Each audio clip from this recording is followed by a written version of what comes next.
שלום, ברוכים הבאים לאתר ללא קנה בשבילך, שמי אריאל בורשטיין. היום אנחנו נראה איך שומעים, נשמע איך רואים קרינת רדיו. אז כדי לעשות את זה, הכינונו מראש 3 מדי קרינה שמאפשרים את זה, כאשר בשלושתם אפשר לעשות את העניין הזה, לשמוע את קרינת הרדיו, גם עם ה-NVR-D10 הפשוט, גם עם הקורנט 88 המומלץ, וגם עם המד הזה שהוא לנושא הזה הוא המתאים ביותר, כדי אם רוצים לשמוע, כי יש לו רמקול גדול מאחורה ויש לו כפתור ווליום איתני כזה עם צליל מאוד מאוד חזק. אז הנושא הזה אנחנו נשתמש בו, אבל הוא פחות מומלץ, הוא גם יקר מאוד והוא גם רק לקרינת רדיו, בעוד שני המדים האלה הם לשדות מגנטיים וחשמליים בתדר נמוך. אז את אלה נשים כרגע בצד, כפי שאמרנו, המד הזה הוא המומלץ ביותר. כל מדידה שלנו, אתם זוכרים, מתחילה במדידת רקע, ונדליק את המד.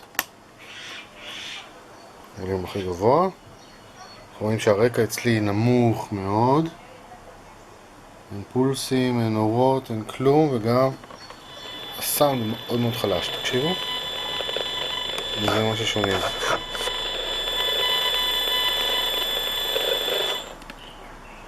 מה ששמעתם עכשיו זה קצת ערף מפה עבר איזה אוטו, אז הוא שידר משהו, אבל תכף נשמע מקורות אמיתיים. טוב, אז המוצא הראשון שנשמיע את הסאונד שלו, את הקול שהוא עושה, את הקול שהקרינת הרדיו שלו עושה, זה טלפון אלחוטי, תחנת בסיס של טלפון אלחוטי שמשדרת כל הזמן. יש לציין שכל מקור קרינת RF עושה כזה רעש, והרעש, או רעש דומה, אפשר לזהות, לאט לאט אפשר ללמוד לזהות את המקורות השונים על פי הרעשים השונים, והמקור של הרעש זה בעצם מספר ההפסקות וההתחלות שבהם האות משודר בשנייה. כאשר המד שלנו כרגע כבר דולק, אין רעש וגם אין קרינה. עכשיו אני אכניס את תחנת בסיס לחשמל, ותראו מה הולך פה. גם הרמות גבוהות, וככה נשמע דקט. אוקיי? ככה נשמע הטלפון האלחוטי, ככה נשמע את קרינת הרדיו שיוצאת מטלפון אלחוטי. אתן לכם עוד כמה שניות מזה ואני אתחבק כי זה ממש מפעיל.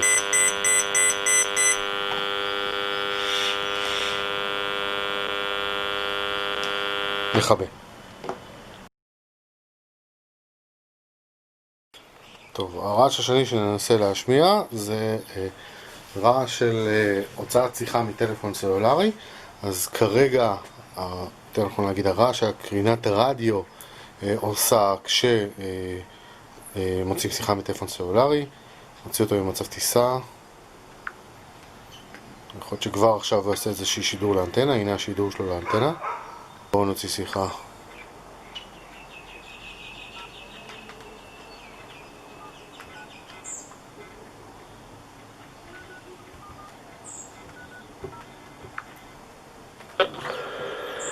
ככה זה נשמע.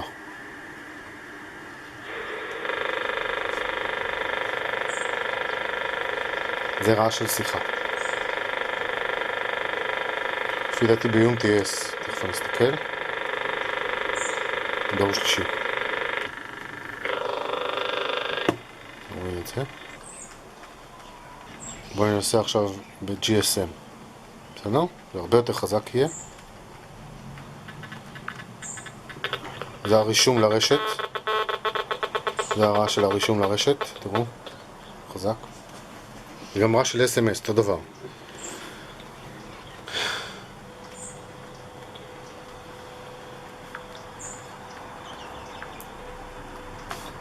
זה שידור ב-GSM.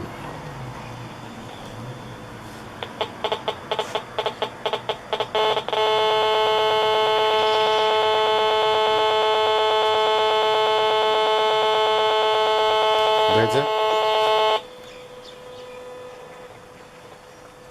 אוקיי. גם דור שלישי זה מזיק, כן? אבל GSM זה מאוד מאוד מזיק. עכשיו בואו נשמע איך נשמע וי-פיי שהטלפון מנסה להתחבר לרשת.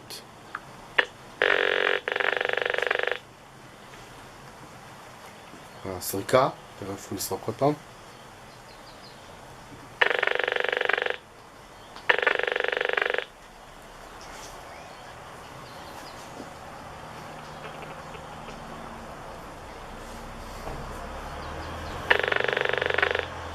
זה סריקה, כל איזה 10 שניות הוא נותן סריקה. חווה את זה. דבר הבא שאני אנסה להראות זה בלוטוף, סריקה של בלוטוף, איך נשמעת? נפעיל.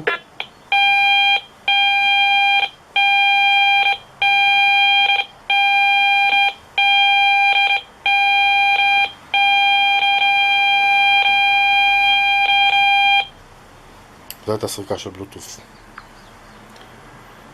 עכשיו, כל אחד מהאותות הסלולריים או האלחוטיים, אותות של קרינת רדיו, יש מספר פעמים שהאות מפסיק ומתחיל כל שנייה. המספר פעמים הזה יכול להיות בטלפון אלחוטי למשל 200 פעם, בווי-פיי זה 10 פעמים בשנייה, בתקשורת סלולרית GSM זה 200 ומשהו פעמים בשנייה, ב-UMTS זה יותר אפילו, והדפוס הזה של ההתחלות והפסקות של השידור בשנייה יוצר את הרעש שאנחנו שומעים. יש אנשים ששומעים את זה שהם רגישים מיוחד, ששומעים את זה גם באוזניים, יש אנשים שלא שומעים את זה, רוב האנשים לא שומעים את זה.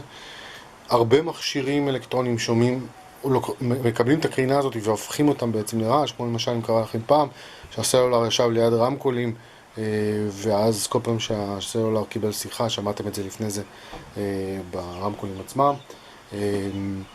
זהו, מד הקרינה שלנו מאפשר בעצם לשמוע, הוא מתמיר את הקרינה לרעש, ששומעים את זה. דברים דומים יכול לעשות גם הקורנט 88,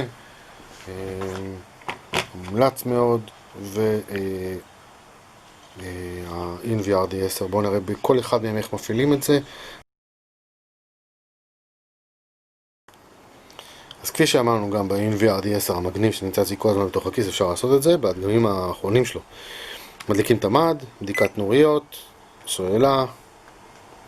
עכשיו שהוא כבר עובד, מעבירים את הכפתור RF ל-1000E כמה פעמים בחזרה עד שהוא מתחיל להבב. הנה, התחיל להבב.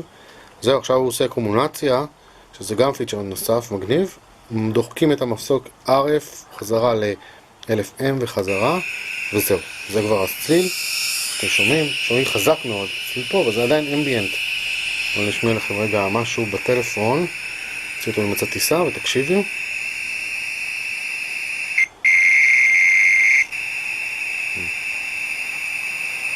בואו נשמיע רגע בלוטוף.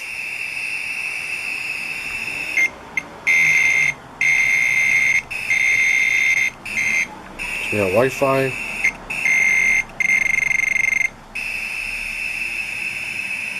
אוקיי, אז כל אחד מאלה בעצם,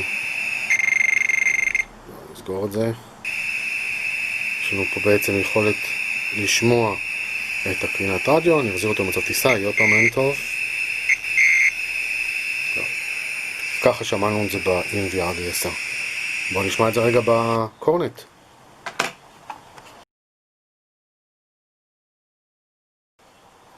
אז בקורנט אנחנו מדליקים את המד, לוחצים על לייט עד שנדלק לנו פה S, הנה נדלקה, נדליק את זה גם את האור, ומעבירים את הווליום עד הסוף. בואו נשמיע איך זה נשמע, נוציא את הסלולר במצב טיסה.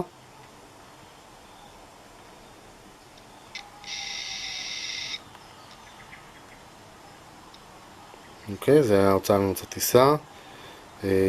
בלוטוף נדליק.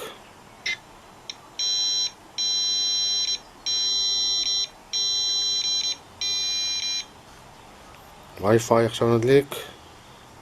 נכבה את הבלוטוף.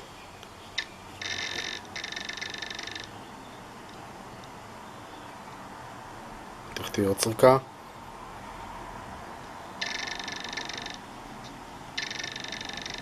אוקיי.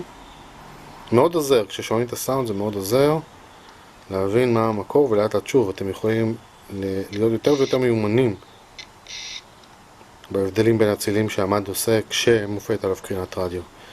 זהו. אז ראינו איך שומעים קרינת רדיו גם על הקורנט, גם על ה-INVRD 10 וגם על האקוסטימיטר AM10 שהכי מתאים למשימה הזאת, כי יש לו רמקול גדול או יותר סרטון, אבל עוד פעם, עם שני אלה שהם יותר מומלצים כי יש להם נדידה של תדר נמוך, גם אפשר לעשות את זה. אז תודה ולהתראות בפעם הבאה.